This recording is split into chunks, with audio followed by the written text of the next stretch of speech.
രാഷ്ട്രീയ താല്പര്യങ്ങളുടെ പേരിൽ സംസ്ഥാന സർക്കാർ നിരന്തരം രാഷ്ട്രീയ വിമർശനം ഏറ്റുവാങ്ങേണ്ടി വരുന്നത്? അല്ല, അത് ഈ സർക്കാർ മാത്രമല്ല, കഴിഞ്ഞ സർക്കാർ നേരിടേണ്ടി വന്നിട്ടുണ്ട്. അതെന്തുകൊണ്ടാന്ന് വെച്ചിട്ടുണ്ടെങ്കിൽ ഇതിന്റെ വ്യാഖ്യാനത്തിന്റെ പ്രശ്നമാണ്. കേന്ദ്ര സർക്കാരിന്റെ പദ്ധതികൾ സ്വാഭാവികമായിട്ടും ഫെഡറൽ സംവിധാനം, നമുക്കറിയാം ശക്തമായിട്ടുള്ള കേന്ദ്ര സർക്കാരിലതാണ് നമ്മുടെ ഇന്ത്യൻ സംവിധാനം. അപ്പോൾ സ്വാഭാവികമായിട്ടും സംസ്ഥാന സർക്കാരുകൾ നടപ്പാക്കേണ്ടി വരും. അത് നടപ്പാക്കുന്ന സമയത്ത് ഇവിടെ LDF സർക്കാർ ഉണ്ടായിരുന്നപ്പോൾ UDF വിമർശിക്കുന്നു, ഇപ്പൊ UDF സർക്കാർ വന്നപ്പോൾ LDF വിമർശിക്കുന്നു. ഇതാണ് ഇതിന്റെ സാഹചര്യം. ഇനി ഇപ്പൊ ഈ ചോദ്യത്തെക്കുറിച്ച് പറഞ്ഞു, നമ്മുടെ കാസർഗോഡ് ചോദ്യം, ഞാൻ ആദ്യമായിട്ട് ആ ചോദ്യം തയ്യാറാക്കിയ അധ്യാപകനെ അഭിനന്ദിക്കാൻ വേണ്ടി ഈ അവസരം ഉപയോഗിക്കുകയാണ്. പിന്നെ ഇത് ഇപ്പൊ ഇവിടെ ഇത് തെറ്റാണ് എന്നുള്ള രീതിയിലൊക്കെ അവതരിപ്പിച്ചു. അപ്പൊ ഇത് ചർച്ചയിൽ തന്നെ ആരോ ചൂണ്ടിക്കാണിച്ചു, അതായത് സവർക്കറെ കുറിച്ചുള്ള പഠനങ്ങളൊക്കെ ഇപ്പൊ അടുത്ത കാലത്താണ് തുടങ്ങി, നേരത്തെ പഠിച്ചിട്ടില്ല എന്ന് പറഞ്ഞു. അതൊരു വസ്തുതയാണ് തോന്നുന്നു. കാരണം ഈ സവർക്കറിനെ കുറിച്ചിട്ട് എവിടെയൊക്കെയുള്ള പരാമർശങ്ങളുണ്ട് ഞാൻ നോട്ട് ചെയ്തിട്ടുണ്ട്. ഞാൻ ഫോൺ എന്നുള്ളത് ഞാൻ പേപ്പറിലാക്കി വെച്ചിരിക്കുക, ഈ ചർച്ചയ്ക്ക് നമുക്ക് സൗകര്യത്താവെന്ന് വെച്ചിട്ട്.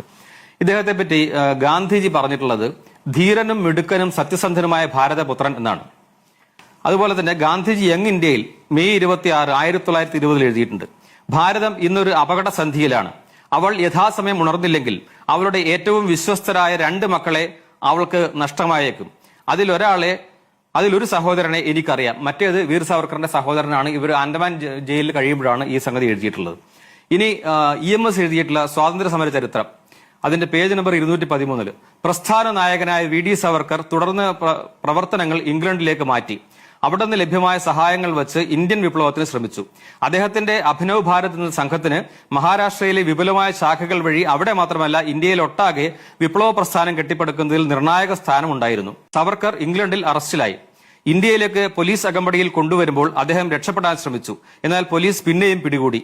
ഈ സംഭവം ഇന്ത്യയിൽ ഇതിഹാസമായി.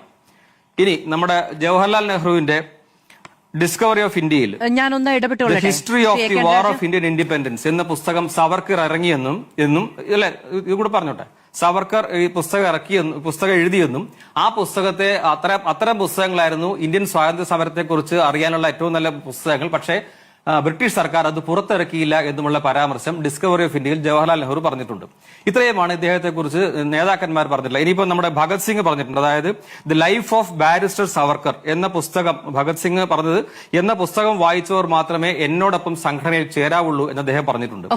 ഇനി ഇദ്ദേഹത്തിന്റെ ഇതെടുത്താൽ, അദ്ദേഹത്തിന്റെ സ്വാതന്ത്ര്യ സമര ചരിത്രം എടുത്താൽ, ഒരു മിനിറ്റ്, ശ്രീ AK രാജ, അദ്ദേഹത്തിന്റെ സ്വാതന്ത്ര്യ സമര ചരിത്രം, അദ്ദേഹത്തിന്റെ ഈ പറയുന്നത് പോലെയുള്ള ദീർഘകാല ജയിൽവാസത്തിന്റെ ചരിത്രം, അദ്ദേഹത്തെക്കുറിച്ച് മറ്റുള്ളവർ പ്രസംഗിച്ചിട്ടുള്ളതും അദ്ദേഹത്തെ മറ്റുള്ളവർ പ്രകീർത്തിച്ചിട്ടുള്ളതുമായ കാര്യങ്ങളൊന്നും ഇത്രയും കാലം നമ്മുടെ വിദ്യാഭ്യാസത്തിൽ, നമ്മുടെ പുസ്തകത്തിൽ ഉണ്ടായിരുന്നില്ല എന്നതാണ്. ഇപ്പൊ നോക്കൂ, നമുക്ക് VD സാവർക്കറിന്റെ രാഷ്ട്രീയ ഒരു നിമിഷം പൂർത്തീകരിക്കട്ടെ.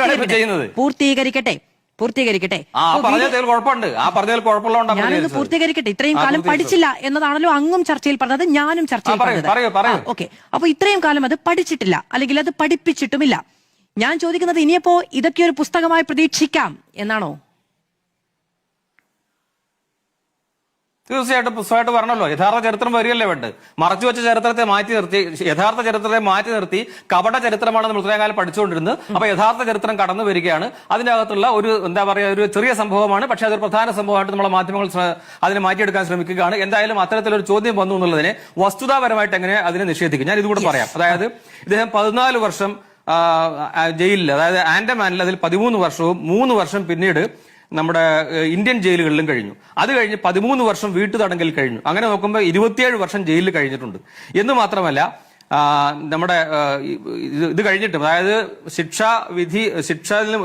കുറ്റവിമുക്തനാക്കപ്പെട്ട കോടതിയിൽ നിന്ന് അദ്ദേഹത്തെ പുറത്തിറക്കേണ്ട സമയമായിട്ടും ആക്കാതിരുന്നപ്പോ മഹാത്മാഗാന്ധി, വിതൽഭായ് പട്ടേൽ, സുരേന്ദ്രനാഥ് ബാനർജി തുടങ്ങിയ നേതാക്കന്മാർ ഇടപെടുകയും അതേ തുടർന്ന് അവർ തന്നെ അതിന് പ്രക്ഷോഭത്തിലേക്ക് പോകണം, നിയമ നടപടികളിലേക്ക് പോകണം, അത്തരത്തിലുള്ള പ്രവർത്തനങ്ങൾ നടത്തുന്നു. അതുമാത്രമല്ല, അദ്ദേഹത്തിന്റെ കുടുംബവും ബന്ധുക്കളും ഒക്കെ ഇത്തരം കാര്യങ്ങൾ ഗാന്ധിജിയെ പോലുള്ള ആൾക്കാരുടെ ശ്രദ്ധയിൽപ്പെടുത്തുന്നുണ്ട്. അപ്പോഴൊക്കെ ഗാന്ധിജി വളരെ ഗൗരവത്തിൽ അതിനോട് പ്രതികരിക്കുന്നുണ്ട്. ഇത്തരം കാര്യങ്ങളൊക്കെ ഗാന്ധിജി തന്നെ രേഖപ്പെടുത്തിയിട്ടുണ്ട്. അപ്പൊ ഇത്തരം കാര്യങ്ങളൊക്കെ നമ്മുടെ ചരിത്രത്തിൽ നിന്ന് വിസ്മൃതിയിലായിപ്പോയി. അതുകൊണ്ട് 27 വർഷം ഇങ്ങനെ കഴിയുകയും ഈ 14 വർഷം ഇതുപോലെ ഏകാന്ത തടവിൽ കഴിയേണ്ടി വരികയും അവിടെ വളരെ ക്രൂരമായ രീതിയിലുള്ള അനുഭവങ്ങളാണ് അദ്ദേഹത്തിനുണ്ടായത്. അത്രയും കഴിഞ്ഞ് ആ 27 വർഷം അദ്ദേഹം ജയിലിൽ കിടന്നു എന്ന് നമ്മുടെ മാധ്യമങ്ങൾ തന്നെ ഇന്ന് റിപ്പോർട്ട് ചെയ്തിട്ടുണ്ട്. കേരളത്തിലെ മാധ്യമങ്ങൾ ഇന്ന് റിപ്പോർട്ട് ചെയ്തിട്ടുണ്ട്. എന്നിട്ട് പറയുകയാണ് ഇതെങ്ങനെയാണ് കടുത്ത ശിക്ഷയാകുക എന്ന് ചോദിക്കുകയാണ്. അത് ഒരു മാധ്യമ പ്രവർത്തകന്റെ ചോദ്യം മാത്രമാണ്. അതിനപ്പുറത്തേക്ക് വസ്തുതകൾ, അതിനെ ന്യായീകരിക്കാൻ വസ്തുതകളില്ല. വസ്തുതകൾ ഞാൻ ഈ പറഞ്ഞതാണ്. ഓക്കെ, ശരി. ഒന്നാമത്തെ കാര്യം, ഈ പറയുന്ന സ്വാതന്ത്ര്യ സമരവുമായി ബന്ധപ്പെട്ട് ഒരു നിമിഷം, ദേശീയ നേതാക്കൾ, ഈ പറയുന്ന പ്രബലരായ ആളുകൾ, ചരിത്രത്തിൽ രേഖപ്പെടുത്തിയിട്ടുള്ള ആളുകൾ എന്നതിനപ്പുറത്ത് ഓരോ മനുഷ്യരും സാധാരണക്കാരായ കോടിക്കണക്കിന് പേർ സ്വാതന്ത്ര്യ സമരവുമായി ബന്ധപ്പെട്ട് ജയിലിൽ അടയ്ക്കപ്പെട്ടിട്ടുണ്ട്.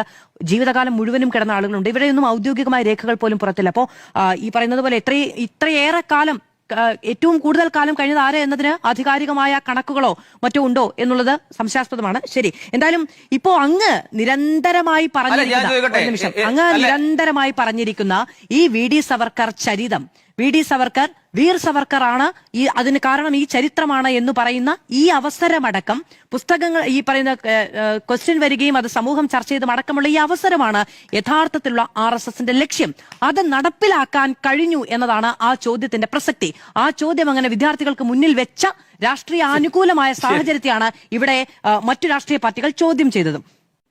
മാധു എന്തൊക്കെയോ പറയാൻ ശ്രമിക്കുന്നുണ്ട്, പക്ഷെ അതൊന്നും എനിക്ക് വ്യക്തമാകുന്നില്ല. അതായത് ഇതിനകത്ത് ഇപ്പൊ എന്താണ്, നമ്മൾ കാസർഗോഡ് വിദ്യാഭ്യാസ ജില്ലയിൽ ഈ സംസ്ഥാന സർക്കാർ അല്ല എന്ന് പറഞ്ഞാൽ സംസ്ഥാന സർക്കാർ സംവിധാനമാണല്ലോ ഈ ചോദ്യമൊക്കെ ഉണ്ടാക്കിയത്.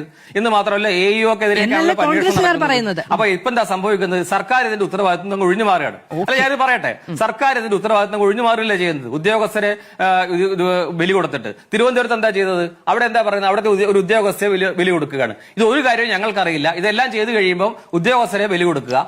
സംഭവം എന്താ വെച്ചിട്ടുണ്ടെങ്കിൽ ഇത്തരം കാര്യങ്ങളിൽ ഞാൻ നേരത്തെ പറഞ്ഞ ഒരു കാര്യം സംസ്ഥാന സർക്കാർ ചെയ്യേണ്ട കാര്യങ്ങൾ ചെയ്യുന്നു. ഇപ്പൊ വന്ദേ മാതരവുമായിട്ട് ബന്ധപ്പെട്ടാണെങ്കിലും വന്ദേ മാതരം ആലപിക്കണമെന്നുള്ളത് കേന്ദ്ര കൾച്ചറൽ മിനിസ്ട്രി, കേന്ദ്ര ആഭ്യന്തരമന്ത്രി അധ്യക്ഷനായിട്ടുള്ള സമിതി, ഇംപ്ലിമെന്റേഷൻ കമ്മിറ്റി പറഞ്ഞത് പ്രകാരമുള്ള നിർദ്ദേശം കൊടുത്തിരിക്കുകയാണ്. ഈ തവണ നമ്മുടെ സ്വാതന്ത്ര്യത്തിന്റെ 75ാം വാർഷികം ആസാദിക അമൃത മഹോത്സവം ആഘോഷിക്കുമ്പോൾ അതിൽ ഈ രീതിയിൽ വേണം, അതിന്റെ എഡിഷൻ എങ്ങനെ വേണം, ഇത് മുഴുവനായിട്ട് ചൊല്ലണം എന്ന് പറഞ്ഞിരിക്കുകയാണ്. ആ നിർദ്ദേശം ഇവിടെ കൊടുത്തിരിക്കുകയാണ്. അത് നടപ്പാക്കുന്നതിലെ നോഡൽ ഏജൻസികളിലൊന്നാണ് എഡ്യൂക്കേഷൻ ഡിപ്പാർട്ട്മെന്റ്, അതുപോലെ തന്നെ മറ്റു നമ്മുടെ ലോക്കൽ ബോഡീസ് ഡിപ്പാർട്ട്മെന്റ്. ആ രണ്ട് വകുപ്പിനും അത് സംബന്ധിച്ചുള്ള കറസ്പോണ്ടൻസ് പോയി. ഇത് ഒരു എന്താ പറയാ, ഒരു ഭരണ സംവിധാനമാണ്. ആ ഭരണ സംവിധാനത്തിലുള്ള പ്രവർത്തനങ്ങൾ നടക്കുന്നതേ. ഇതിന് ബാഹ്യമായിട്ടൊരു ഏജൻസി അതിനകത്ത് പ്രവർത്തിക്കുന്നുണ്ടെന്ന് ഞാൻ മനസ്സിലാക്കുന്നില്ല. സർക്കാർ സംവിധാനങ്ങൾ തന്നെയാണ് എന്നുള്ളതാണ് പറയുന്നത്. മാത്രമല്ല, ചോദ്യം തയ്യാറാക്കിയ അധ്യാപകരെ അടക്കം ഈ സർക്കാർ മാത്രമല്ല, ശരി, ചോദ്യം തയ്യാറാക്കിയ അധ്യാപകരെ ഒരു കാര്യം കൂടെ കഴിഞ്ഞ സർക്കാർ ചെയ്തല്ലോ. കഴിഞ്ഞ സർക്കാർ PM ശ്രീ മാത്രമല്ല, PM ശ്രീ മാത്രമല്ല, PM ഉഷ നടപ്പാക്കലായിരുന്നു മുന്നേ. PM ഉഷ കേരളത്തിലെ സർവകലാശാലകളിൽ നടക്കുന്നുണ്ട്, കോളേജുകളിൽ നടക്കുന്നുണ്ട്. കേന്ദ്ര സർക്കാർ പദ്ധതിയാണ്. PM ശ്രീ മാത്രമേ പാർട്ടി വഴിക്കായിട്ടുള്ളൂ. PM ഉഷ നേരത്തെ നടക്കാണ്. ശരി, അപ്പൊ ആ ചോദ്യം തയ്യാറാക്കിയ അധ്യാപകരെ അടക്കം അനുമോദിക്കണം എന്നുള്ള ഈ എന്താ പറയാ, വലത് രാഷ്ട്രീയ നിരീക്ഷകരടക്കം പറയുന്ന കാര്യങ്ങൾ, അനുമോദനങ്ങൾ അപ്പാടെ കോൺഗ്രസുകാർക്ക് ഏറ്റെടുക്കാവുന്നതുമാണ്.